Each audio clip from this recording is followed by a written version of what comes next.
ये कहानी सीतापुर नाम के गांव का है। इस गांव में हरिया और उसकी पत्नी सीमा बहुत ही हंसी खुशी रहा करते थे। इस गांव में एक बार बहुत ही बड़ी समस्या आन पड़ी। गांव के बीचों बीच एक तालाब हुआ करता था। गांव के लोग उसी तालाब से पानी भरा करते थे और अपना जीवन यापन किया करते थे। परंतु एक बार कुछ ऐसा हुआ, गांव के ही एक रमेश नाम के व्यक्ति ने उस तालाब में जहरीले फूल के बीज फेंक दिए। कुछ दिनों के बाद, कहाँ जा रही हो भागवान? किधर जा रही हो इतने सवेरे सवेरे? अजी, आपको तो पता ही है ना कि रात में मेरी तबीयत ठीक नहीं थी, इसलिए मैंने रात को जूठे बर्तन नहीं धोया था। इसलिए भी जा रही हूँ, पानी लेते आती हूँ।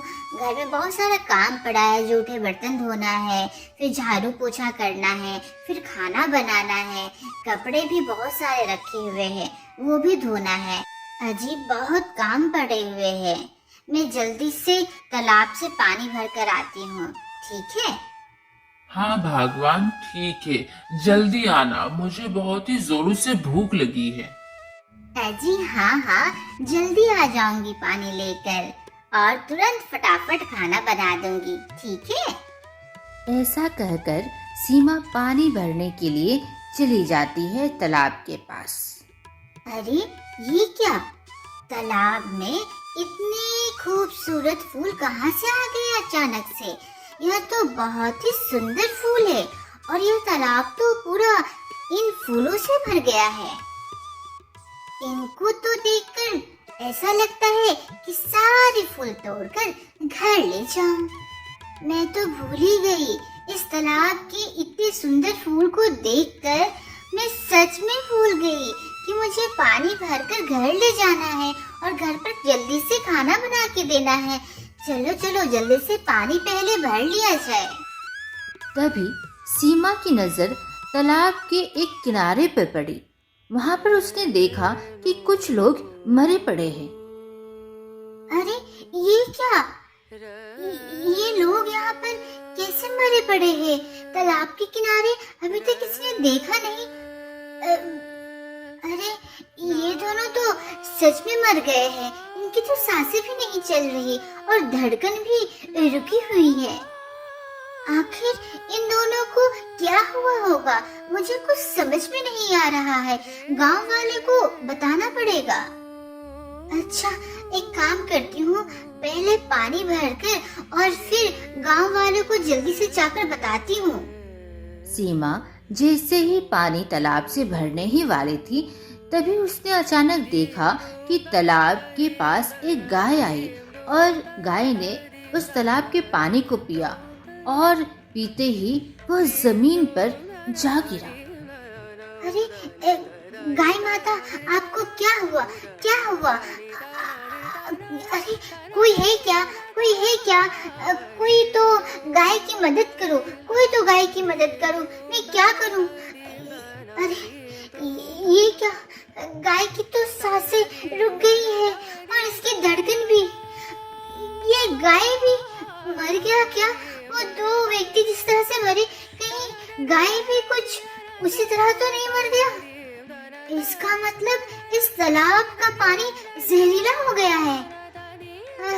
नहीं, ऐसा नहीं हो सकता। अब गांव के लोग क्या करेंगे? हम लोग क्या करेंगे? कहाँ से पानी पिएंगे? घर का सारा काम कैसे होगा? अरे ये तो अनर्थ हो गया। दो लोगों की जान चली गई और इस बेचारी गाय की भी जान चली गई। अरे तभी मैं सोचूं, इस तालाब में इतने खूबसूरत फूल तो कभी नहीं उगे।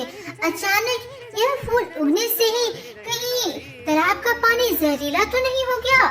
कहीं ये फूल जहरीले तो नहीं? सीमा ने बिना पानी भरे हुए वह घर जाती है और सारी बात अपने पति हरिया को बताती है। हरिया और सीमा दोनों मिलकर गांव वालों को ये सारी बात बताते हैं। सीमा गांव के सरपंच को यह बात बताने के लिए उसके पास जाती है और कहती है, सरपंच जी, आपको पता है हमारे गांव के तालाब का पानी जहरीला हो गया है। ना जाने उस तालाब में इतने खूबसूरत फूल कैसे उगाए जो जहरीले हैं। वहाँ पर 2 लोगों की लाश रखी हुई है और वहाँ पर एक गाय भी मरा हुआ है। सरपंच जी, अब हम लोग क्या करेंगे? हमारा गुजारा कैसे होगा? हम लोग कहाँ से पानी पिएंगे? बहुत दिक्कत आन पड़ी है, हमारी मदद कीजिए। आपको तो पता है इतनी गर्मी हो रही है, इतनी गर्मी के मौसम में हमारा क्या हाल होगा बिना पानी का। आप तो सब चीज भली भांति जानते हैं, कृपा करके हमारी कुछ मदद कीजिए। सीमा, ये क्या कह रही हो? मुझे तुम्हारी बातों पे यकीन नहीं आ रहा है।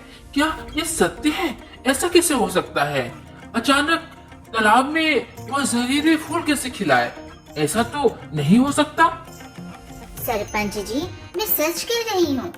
गांव वालों को जब हम लोगों ने यह बात बताई तो गांव वालों ने कहा कि मैं आपके पास आके ये सारी बात बताऊं गांव वालों की तरफ से। और अगर आपको लगता है कि मेरी बात में कुछ कमी है या फिर झूठ है तो आप चलकर स्वयं वहाँ पर चलकर देख लीजिए। अब तो वहाँ जाना ही होगा और इसकी जांच पड़ताल भी करनी ही होगी। तालाब में ऐसा असंभव है, हो ही नहीं सकता। और तुमने कहा कि पूरा तालाब उस जहरीले फूल से भरा हुआ है, तो यह तो वाकई असंभव है, ऐसा नहीं हो सकता। लगता है किसी ने कुछ छेड़खानी की है हमारे गांव के तालाब से। सीमा और सरपंच वहाँ पर उस तालाब के पास जाते हैं और सरपंच वाकई देखता है कि उस तालाब में जहरीले फूल पूरे छाए हुए हैं। सरपंच देखकर समझ जाता है कि इसमें किसी की चाल है, किसी ने गांव के तालाब के साथ बदमाशी की है और लोगों को नुकसान पहुंचाने के लिए ये काम किया है। सीमा, तुम गांव वालों को जाकर कहना कि सरपंच इसका न्याय जरूर करेगा और जो दोषी है उसको जरूर से पकड़ा जाएगा। सरपंच जी, वो तो ठीक है, लेकिन अभी तत्काल के लिए हम लोग के लिए पानी की व्यवस्था कैसे होगी? हम लोग कैसे पानी पिएंगे? हम लोग सब गांव वाले एकदम परेशान हैं, क्या करें? सीमा, चिंता ना करो, गांव की समस्या मेरी समस्या है। गांव वालों को जाकर कहना कि सरपंच के घर पानी भरने के लिए आ जाने के लिए। मेरे घर में बहुत बड़ा कुआं है, कुछ दिनों के लिए सारे गांव वाले वहां से पानी भर सकते हैं। बहुत ही धन्यवाद सरपंच जी, वाकई आप बहुत ही भले इंसान हैं। आपने गांव वालों के बारे में इतना सोचा। सीमा, मैं तुम्हें 2 काम सौंपना चाहता हूँ, लेकिन ध्यानपूर्वक करना। हाँ सरपंच जी, जरूर करूँगी। आप बताइए तो सही, क्या 2 काम है? सीमा, पहला काम ये है कि गांव वालों को जाकर तुम्हें कहना है कि गांव के सभी लोगों को कल से गांव के बीचों बीच जो बहुत बड़ी जो जमीन है वहां पर आकर एक बहुत ही बड़ा चौड़ा सा गड्ढा खोदना है। वह गड्ढा इतनी गहरी होनी चाहिए जिसमें 5-6 घर समा जाए और चौड़ाई में इतनी चौड़ाई होनी चाहिए जिसमें बड़ी बड़ी चादरें ऐसी 100 समा जाए। यह सारा काम 10 दिन के अंदर हो जाना चाहिए। तुम जाकर गांव वालों को कल से ही बोलो काम शुरू करने के लिए। कहना सरपंच ने हुक्म दिया है। यह सारा काम ठीक से हो रहा है या फिर नहीं, इसकी देखरेख तुम और हरिया करेंगे। सरपंच जी, यह आप कैसा काम करवा रहे हैं? मुझे तो कुछ समझ में नहीं आ रहा, लेकिन अगर आपने कुछ कहा है तो हम सभी गांव वाले इसको जरूर से मानेंगे। सीमा, मेरा दूसरा काम भी तुम्हें करना पड़ेगा। वो ये कि गांव वालों को जाकर कहना कि इस तालाब के बीच में जो सुंदर फूल खिले हुए हैं, इन फूलों का बीज काफी कीमती है क्योंकि इन फूलों के बीज में हीरे छिपे हुए हैं।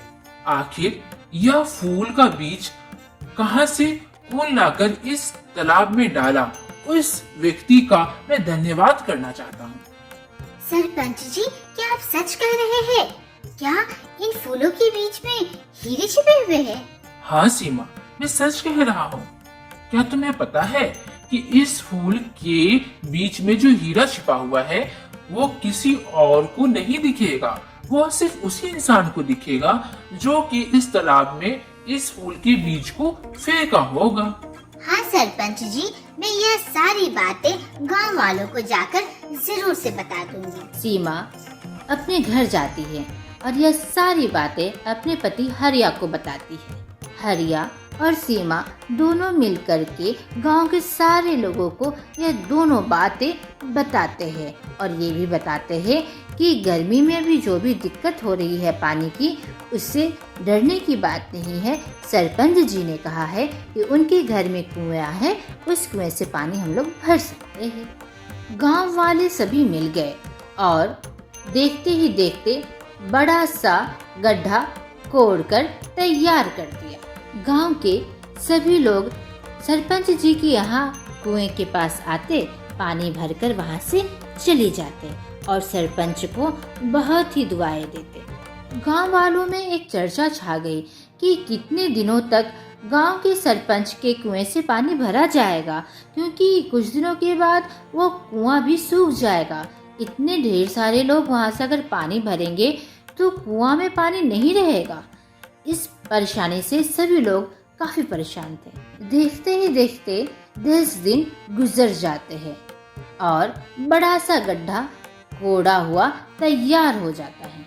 गांव के सरपंच ने उसी जहरीले तालाब के पास गांव वालों को बुलाया और कहा, गांव वालों, क्या आपको पता है कि यह हमारा तालाब जहरीला कैसे हो गया? यह काम रमेश का है। रमेश को जब यह पता चला कि इस जहरीले फूल में से हीरे वही निकाल सकता है जो कि इस तालाब में उस बीज के फूल बोए हो। रमेश को जब यह बात पता चली तो रात के अंधेरे में आया और तालाब के बीचों बीच उतर गया फूल तोड़ने के लिए, ताकि उसे हीरा प्राप्त हो जाए। तभी हम लोगों ने इस रमेश को रंगे हाथ पकड़ लिया और अब हम सभी जानते हैं कि हमारे तालाब को जहरीला बनाने वाला कोई और नहीं, गांव का यह व्यक्ति है जिसका नाम रमेश है। हुजूर, मुझे माफ कीजिए, मुझे माफ कीजिए। अब से मैं कभी ऐसा नहीं करूंगा। मुझे गांव के लोगों से बहुत ही दुश्मनी हो गई थी, इसलिए मैंने यह काम किया। मुझे माफ कीजिए, मुझे माफ कीजिए। तुम्हें माफी नहीं मिल सकती रमेश। तुमने 2 लोगों की जान ली है और गांव के पशु पक्षियों की भी जान ली है। तुम्हें इस गांव से निकाला जाता है। निकल जाओ, कल से तुम हमारे गांव में नजर नहीं आओगे। और ध्यान रखना गांव वालों, इसकी कोई भी मदद करेगा तो वो सीधा दुश्मन मेरा होगा।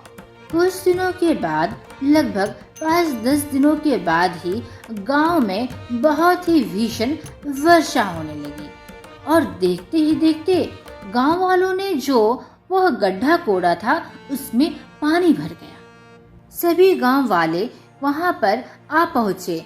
अब उन लोगों के पास दूसरा तालाब बनकर तैयार था। सीमा सरपंच जी से कहती है, सरपंच जी, अब मुझे समझ में आया कि आपने गांव वालों को इतना बड़ा गड्ढा कोड़ने के लिए क्यों कहा था। यह तो तुम सब गांव वालों की कड़ी मेहनत का नतीजा है। मुझे पता था कि कुछ दिनों के बाद ही बरसात आने वाली है, इसलिए मैंने तुम गांव वालों से कहा था कि एक बड़ा गड्ढा कोड़कर तैयार करो, ताकि बरसात का पानी इस गड्ढे में जमा हो पाए और पानी की समस्या हमारे गांव से दूर हो जाए। इस तरह से गांव के सरपंच ने उस दुष्ट व्यक्ति को पकड़ा और गांव में पानी की समस्या को भी दूर किया। तो देखा दोस्तों, सूझबूझ से बहुत बड़े बड़े कार्य किए जा सकते हैं। आज का प्रश्न है, क्या आप बता सकते हैं कि गांव के तालाब को जहरीला किस व्यक्ति ने किया? उसका क्या नाम था?